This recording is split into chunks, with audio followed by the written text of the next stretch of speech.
Hello there, this is John Burroughs again, and I'm going to proceed with my autobiography, 7 Years to Life, and I will be reading chapter 27, and that is called High School Transient.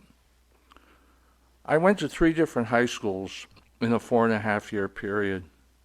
Much to my dismay, my mom sent me to an all-boys Catholic high school because she still held hope that I would return to the type of student I was in New York. When I first discovered that I would be attending Sara High School, I pleaded with my mother not to send me there because if I was going to make a comeback as a student, which I did not, Sara was the absolute worst choice she could have made. My faith in the Catholic religion was questionable at best, and I voraciously detested the fact that I was going to be trapped for 8 or so hours a day with a bunch of dudes. Eddie was also going to attend Sara and thought that provided me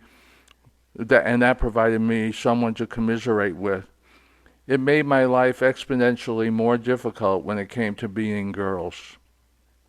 I was now definitely interested in the opposite sex, and if I was going to be successful in finding unquote a girlfriend, exposure to them for 8 hours or so would help me overcome my lack of experience for boys of my age. It was worse than I had expected when I entered the school for the first time. The cacophony of noises that greeted me made me feel like I was an inmate in a state prison rather than a high school student.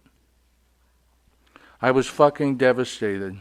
I made it through my freshman year by the skin of my teeth, and that was good enough for my mother, regardless of the cost to send me there. I was going back for my sophomore year.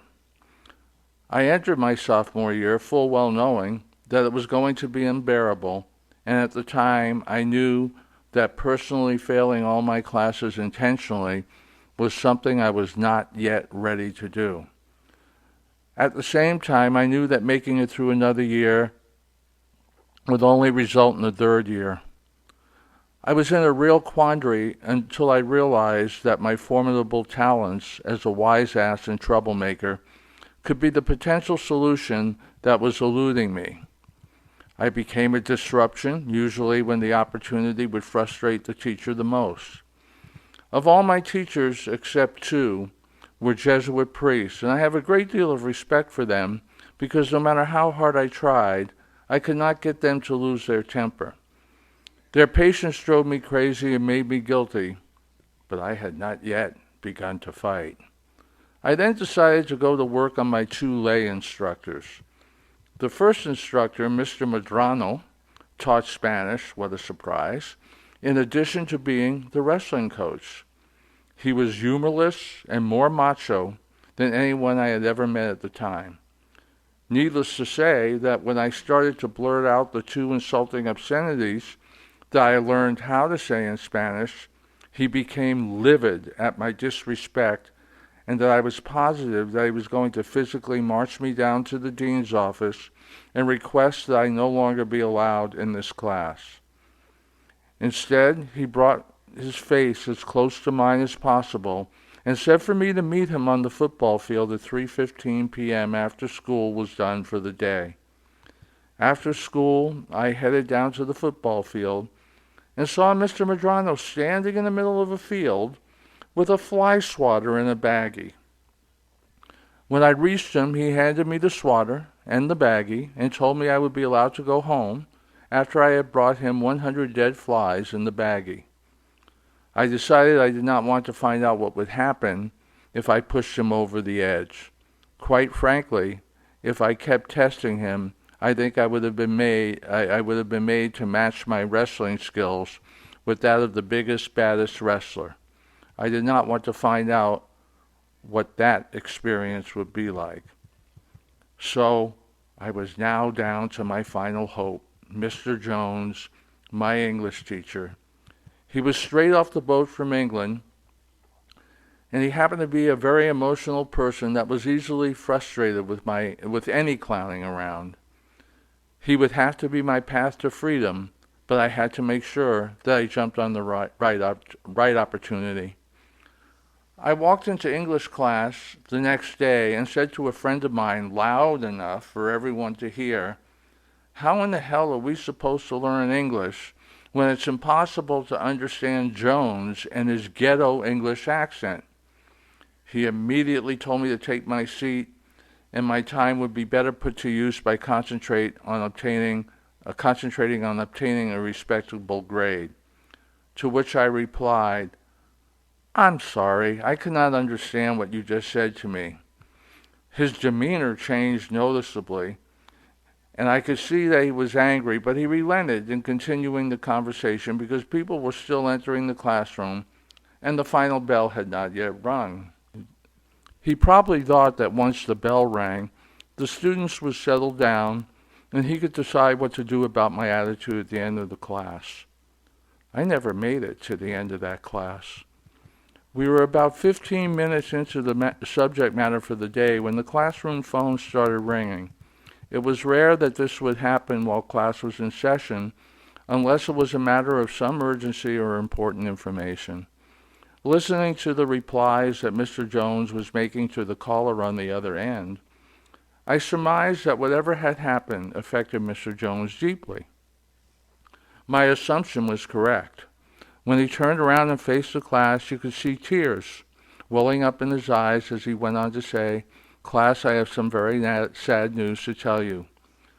One of the greatest men in history, Winston Churchill, passed away today. I would like all of us to take a few moments of silence and out of respect and remembrance of this great man." Well, there was my golden opportunity. My seat was close to the back of the classroom, and it was from there that I blurted out, "I guess we have another dead Limey on our hands." I knew this would get the desired reaction out of him, but I was not prepared for the sheer intensity and loss of control that he then exhibited. He raced down the classroom aisle while spewing a steady stream of obscenities, lifted me out of my desk by my shirt and dragged me to the front of the classroom, turned me around and told me to apologize to him and to my classmates. I have to admit that I was becoming somewhat fearful, yet I told him that I would rather not honor his request. He completely lost it and started blubbering incoherently, while at the same time he began banging my head against the blackboard. After my head hit the blackboard for the third time, it was obvious that he was not going to stop trying to hurt me physically, leaving no choice but to protect myself. Instinctively, I punched him quite forcibly in the gut, bending him over, and followed with an uppercut, which placed him on his ass. I was grateful enough that while being a member of the Boys Club back in New York, I had been fortunate enough to take some boxing lessons. The commotion was heard in other classrooms, and those teachers came rushing in, and even with the noise and confusion, were finally able to settle things down. You already know what happened next.